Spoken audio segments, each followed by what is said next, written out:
الرحمن الرحيم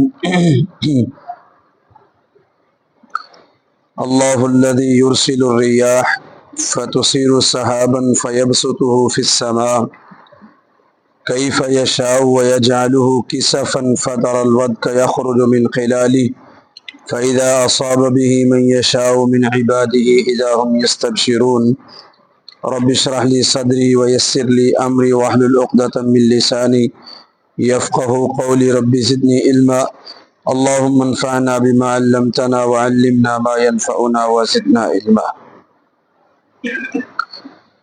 گزشتہ سبق میں ہم نے پڑھا کہ اللہ سبحانہ و تعالی جس کے لیے چاہتے ہیں رزق کو کشادہ کر دیتے ہیں اور جس کے لیے چاہتے ہیں رزق کو تنگ کر دیتے ہیں۔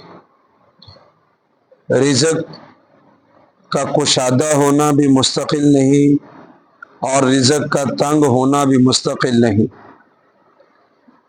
اللہ پاک فرماتے ہیں جب رزق کا اس کا تنگ ہونا یا فراخ ہونا مستقل نہیں، فآت ذی القربى حقہ، بس آپ قریبی رشتہ دار کو اس کا حق دے دیں، والمسکین اور مسکین کو بھی، وابن السبیل اور مسافر کو بھی۔ ذالک خیر للذین یریدون وجہ اللہ، یہ ان لوگوں کے لیے بہتر ہے جو اللہ کی رضا اور خوشنودگی کو چاہتے ہیں۔ وَأُولَٰئِکَ هُمُ الْمُفْلِحُونَ، اور یہی لوگ کامیاب ہونے والے۔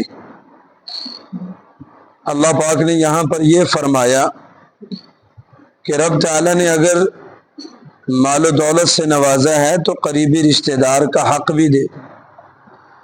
حق کا لفظ استعمال کر کے بتایا کہ یہ زکوٰۃ کا دینا، صدقہ و خیرات کا کرنا، یہ قریبی رشتہ دار کا حق ہے، اور جیسے میں اور آپ کسی کا حق ادا نہ کریں حقوق العباد میں سے، تو قیامت کے دن مجھ سے اور آپ سے اس بارے میں باز پرس ہوگی۔